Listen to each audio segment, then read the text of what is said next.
حضرت صلی اللہ علیہ وسلم نے ان باتوں میں کبھی اپنے خاندان کا ساتھ نہ دیا۔ عرب میں افسانہ گوئی کا عام رواج تھا۔ راتوں کو لوگ تمام اشغال سے فارغ ہو کر کسی مقام میں جمع ہوتے تھے۔ ایک شخص جس کو اس فن میں کمال ہوتا تھا داستان شروع کرتا تھا۔ لوگ بڑے ذوق و شوق سے رات بھر سنتے تھے۔ بچپن میں ایک دفعہ حضرت صلی اللہ علیہ وسلم نے بھی اس جلسے میں شریک ہونا چاہا تھا، لیکن اتفاق سے راہ میں شادی کا کوئی جلسہ تھا، دیکھنے کے لیے کھڑے ہو گئے، وہیں نیند آ گئی۔ اٹھے تو صبح ہو چکی تھی۔ ایک دفعہ اور ایسا ہی اتفاق ہوا۔ اس دن بھی یہی اتفاق پیش آیا۔ 40 برس کی مدت میں صرف 2 دفعہ اس قسم کا ارادہ کیا، لیکن دونوں دفعہ توفیق الہی نے بچا لیا کہ تیری شان ان مشاغل سے بالاتر ہے۔ نبیوں میں رحمت لقب پانے والا، مراد غریبوں کی برلانے والا، مصیبت میں غیروں کے کام آنے والا، وہ اپنے پرائے کا غم کھانے والا۔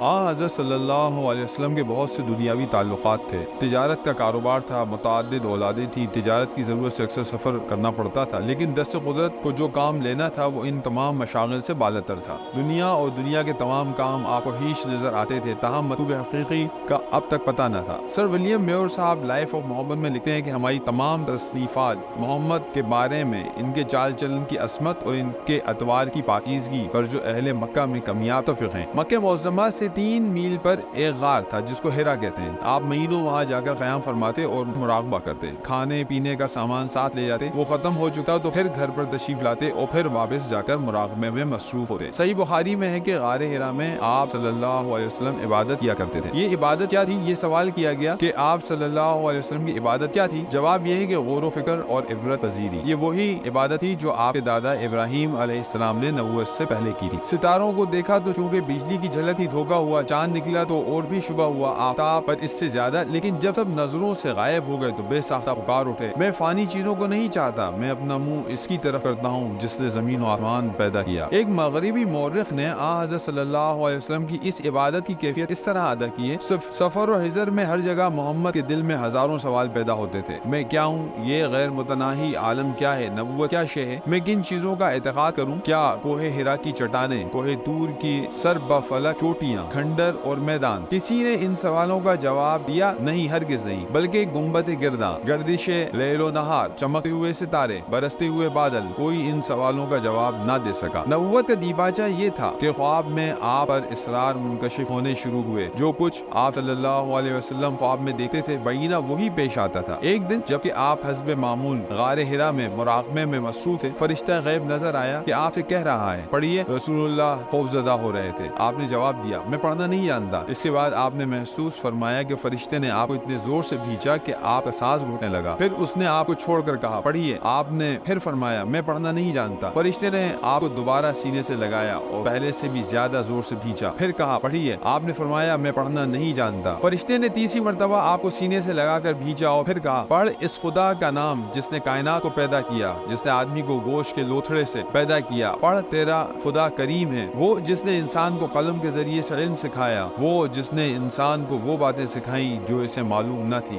آخرکار حضرت جبرائیل رسول اللہ کے پاس سے واپس ہوئے اور آپ ڈرتے اور کانپتے ہوئے حضرت خدیجہ کے پاس تشریف لائے۔ آپ پسینے میں شرابور ہو رہے تھے۔ آپ نے آتے ہی حضرت خدیجہ سے فرمایا مجھے چادر اڑاؤ، مجھے چادر اڑاؤ۔ حضرت خدیجہ نے آپ کو کپڑا اڑا دیا۔ وہ سوچ رہی تھی کہ آپ کی طبیعت کچھ ناساز ہو گئی ہے اور شاید آپ کو بخار ہو گیا ہے۔ کچھ دیر بعد جب ذرا آپ کی طبیعت ہلکی ہوئی اور آپ کی گھبراہٹ اور کچھ کم ہوئی تو حضرت خدیجہ نے آپ سے دریافت کیا آپ کہاں تھے اور کیا واقعہ پیش آ گیا؟ آپ صلی اللہ علیہ وسلم نے حضرت خدیجہ کو تمام واقعہ بیان کیا۔ وہ آپ کو ورقہ بن نوفل کے پاس لے گئیں جو عبری زبان جانتے تھے اور توریت و انجیل کے ماہر تھے۔ انہوں نے حضرت صلی اللہ علیہ وسلم سے واقعے کی کیفیت سنی تو کہا یہ وہی ناموس ہے جو موسیٰ علیہ السلام پر اترا تھا۔ روایت میں ہے کہ حضرت صلی اللہ علیہ وسلم کو ڈر پیدا ہوا۔ حضرت خدیجہ نے کہا کہ آپ متردد نہ ہوں، خدا آپ کا ساتھ نہ چھوڑے گا۔ پھر وہ آپ کو ورقہ کے پاس لے گئی۔ انہوں نے آپ کی نبوت کی تصدیق کی۔ حضرت صلی اللہ علیہ وسلم کی زبان سے بے شبہ یہ الفاظ نکلے مجھ کو ڈر ہے، لیکن یہ تردد، یہ ہیبت، یہ اضطراب جلال النبی کا تاثر اور نبوت کے بارے گرا کی عظمت کا تخیل تھا۔ آپ نے کیا دیکھا؟ ناموس اعظم نے کیا کہا؟ کیا کیا مشاہدات ہوئے؟ یہ وہ نازک باتیں ہیں جو الفاظ کا تحمل نہیں کر سکتی۔ صحیح بخاری کتاب التعبیر میں ہے کہ چند روز تک جب وحی رک گئی تو حضرت صلی اللہ علیہ وسلم پہاڑ کی چوٹی پر چڑھ جاتے تھے کہ اپنے آپ کو گرا دیں۔ دفعتاً حضرت جبرائیل نظر آتے تھے اور کہتے تھے اے محمد تم واقعی خدا کے پیغمبر ہو، اس سے آپ کو اس وقت تسکین ہو جاتی تھی، لیکن پھر وہی کچھ دنوں کے لیے رک جاتی تھی تو پھر آپ صلی اللہ علیہ وسلم کسی پہاڑ کی چوٹی پر چڑھ کر اپنے آپ کو گرا دینا چاہتے تھے اور پھر حضرت جبرائیل نمایاں ہو کر تسکین دیتے کہ آپ واقعی خدا کے پیغمبر ہیں۔ حافظ ابن حجر نے اس حدیث کے حصہ اول کی شرح میں معترضین کا یہ اعتراض نقل کیا ہے کہ ایک پیغمبر کو نبوت میں کیوں کر شک ہو سکتا ہے، اور ہو تو کسی عیسائی کی تسکین دینے سے کیا تسکین ہو سکتی ہے؟ پھر ایک مشہور محدث کا یہ جواب نقل کیا ہے کہ نبوت ایک امر عظیم ہے، اس کا تحمل دفعتاً نہیں ہو سکتا، اس لیے پہلے آن حضرت صلی اللہ علیہ وسلم کو خواب کے ذریعے سے مانوس کیا گیا، پھر دفعتاً فرشتہ نظر آیا تو آپ اقتضاء بشریت سے خوف زدہ ہو گئے۔ حضرت خدیجہ نے آپ کو تسکین دی، پھر جب ورقہ نے تصدیق کی تو آپ کو پورا یقین ہو گیا۔ محدث مذکور کے الفاظ یہ ہیں جب آپ صلی اللہ علیہ وسلم نے ورقہ کا کلام سنا تو آپ کو حق کا یقین آ گیا اور آپ نے اس کا اعتراف کر لیا۔ محدث مذکور اس کے بعد لکھتے ہیں کہ وہی بار بار اس لیے رک جاتی تھی کہ آپ رفتہ رفتہ اس کے برداشت کرنے کے قابل ہو جائیں۔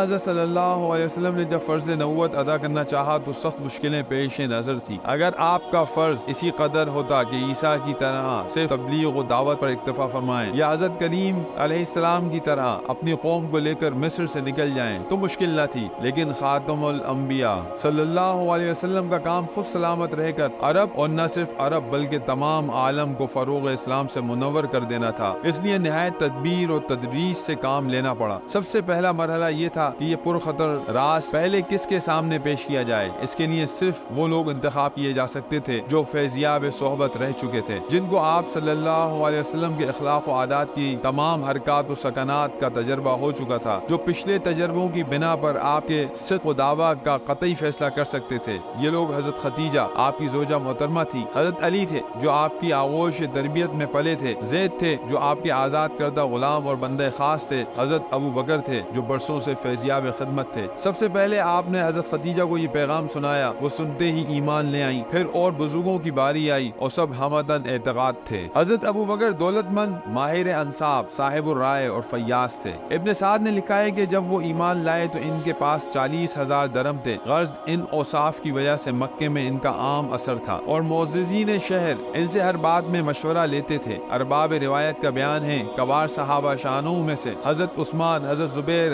حضرت عبد الرحمن بن عوف، حضرت سعد بن ابی وقاص فاتح ایران، حضرت طلحہ، یہ سب انہی کی ترغیب اور ہدایت سے اسلام لائے۔ ان کی وجہ سے یہ چپکے چپکے اور لوگوں میں بھی پھیلا اور مسلمانوں کی تعداد میں اضافہ ہوتا گیا۔ ان سابقین و اولین میں عمار، خباب بن الارت، حضرت عثمان، عبد الرحمن بن عوف، حضرت سعد بن ابی وقاص، طلحہ، ارقم، سعید بن زید، عبداللہ بن مسعود، عثمان بن مطعون، عبیدہ اور صہیب رضی اللہ عنہم زیادہ ممتاز ہیں۔ لیکن جو کچھ ہوا پوشیدہ طور پر ہوا، نہایت احتیاط کی جاتی تھی کہ محترمان خاص کے سوا کسی کو خبر نہ ہونے پائے۔ جب نماز کا وقت آتا تو حضرت صلی اللہ علیہ وسلم کسی پہاڑ کی کھائی میں چلے جاتے اور وہاں نماز ادا کرتے۔ ایک دفعہ آپ اور حضرت علی ان کے ساتھ کسی درے میں نماز پڑھ رہے تھے، اتفاق سے آپ کے چچا ابو طالب آ نکلے۔ ان کو اس جدید طریقہ عبادت پر تعجب ہوا، کھڑے ہو گئے اور بغور دیکھتے رہے۔ نماز کے بعد پوچھا کہ یہ کون سا دین ہے؟ آپ صلی اللہ علیہ وسلم نے فرمایا ہمارے دادا ابراہیم کا یہی دین تھا۔ ابو طالب نے کہا میں اس کو اختیار تو نہیں کر سکتا لیکن تم کو اجازت، اور کوئی شخص تمہارا مزاحم نہ ہو سکے گا۔ یہ تاریخ اسلام کا ایک بڑا اہم مسئلہ ہے کہ اسلام کیوں کر پھیلا۔ مخالفین نے اس کا ذریعہ تلوار بتایا ہے۔ اس مسئلے پر مفصل بحث اگلے حصوں میں آئے گی، لیکن ایک خاص پہلو یہی نگاہ ڈال لینی چاہیے، یعنی یہ کہ اوائل اسلام میں جبکہ اسلام لانا جان و مال سے ہاتھ دھونا تھا، کون لوگ اور کس قسم کے لوگ ایمان لائے۔ اس زمانے میں جو لوگ اسلام لائے ان میں چند خصائص مشترک تھے اس قسم کے، لیکن بالعکس مشترک خصائص ان لوگوں میں بھی پائے جاتے تھے جنہوں نے شدت سے مخالفت کی۔ اکثر وہ لوگ اسلام لائے جو پہلے سے تلاش حق میں سرگرداں اور فطرتاً نیک طبع اور پاکیزہ اخلاق تھے۔ مثلا حضرت ابو بکر جاہلیت میں بھی عفیف، پارسا اور صدق و دیانت میں مشہور تھے۔ عثمان صوفی مزاج تھے اور اسلام سے پہلے شراب چھوڑ چکے تھے، اسلام کے بعد چاہتے تھے کہ راہب بن جائیں لیکن حضرت صلی اللہ علیہ وسلم نے روکا۔ صہیب عبداللہ بن جدان کے تربیتی یافتہ تھے جو اسلام سے پہلے تارک شراب ہو کر وفات پا چکے تھے۔ حضرت ابو ذر جن کا اسلام لانے والوں میں چھٹا یا 7واں نمبر تھا، ان کے اسلام لانے کا واقعہ یہ کہ وہ پہلے سے بت پرستی چھوڑ چکے اور غیر متعین طریقے سے جس طرح ان کے ذہن میں آتا تھا خدا کا نام لیتے اور نماز پڑھتے تھے۔ جب حضرت صلی اللہ علیہ وسلم کا حال سنا تو اپنے بھائی کو بھیجا کہ صحیح خبر لائیں۔ وہ مکے میں آئے اور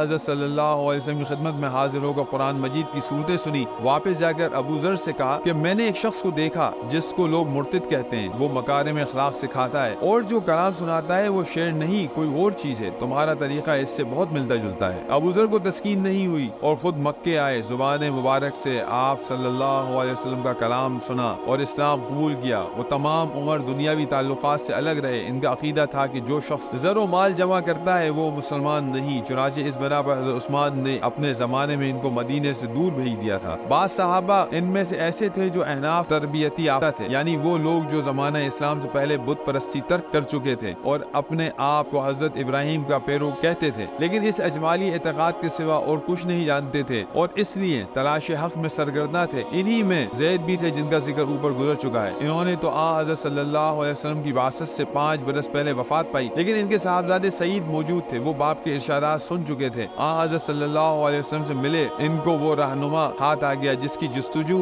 میں ان کے باپ دنیا سے چلے گئے اور وہ اب تک سرگشتہ تھے۔ یہ امر سب میں مشترک تھا کہ یہ لوگ قریش سے عالم میں سے کوئی منصب نہیں رکھتے تھے، بلکہ اکثر ایسے تھے، مثلا عمار، خباب، ابو فقیہ، صہیب، زمنی وغیرہ، جن کو دولت و جاہ کے دربار میں جگہ بھی نہیں مل سکتی تھی۔ چنانچہ حضرت صلی اللہ علیہ وسلم ان لوگوں کو لے کر حرم میں جاتے تو رؤسائے قریش ہنس کر کہتے، یہی وہ لوگ ہیں جن پر خدا نے ہم لوگوں کو چھوڑ کر احسان کیا ہے۔ کفار کے نزدیک ان کا افلاس ان کی تحقیر کا سبب تھا، لیکن یہی چیز تھی جس کی وجہ سے ایمان کی دولت سب سے پہلے انہی کے ہاتھ آ سکتی تھی۔ دولت و مال ان کے دلوں کو سیاہ نہیں کر چکا تھا، فخر و غرور ان کو عقیاد حق سے نہیں روک سکا تھا۔ ان کو یہ ڈر نہ تھا کہ اگر بت پرستی چھوڑ دیں گے تو کعبے کا کوئی منصب عظیم ہاتھ سے جاتا رہے گا، غرض ان کے دل ہر قسم کے زنگ سے پاک تھے اور حق کی شعائیں ان پر دفعتاً پرتوائے فگند ہو سکتی تھی۔ یہی سبب ہے کہ انبیاء کے ابتدائی پیروکار ہمیشہ نادار اور مفلس لوگ ہوتے ہیں۔ عیسائیت ارکان اولین ماہی گیر تھے۔ حضرت نوح کے مقربین خاص کی نسبت کفار کو اعلانیہ کہنا پڑا، اور ہم تو بظاہر یہ دیکھتے ہیں کہ تیری پیروی انہی لوگوں نے کی جو رذیل ہیں، اور ہم تو تم میں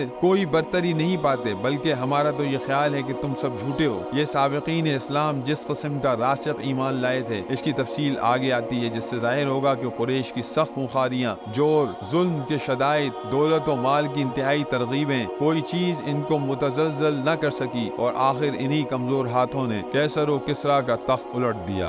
بلغ العلا بكماله كشف الدجى بجماله حسنت جميع خصاله صلوا عليه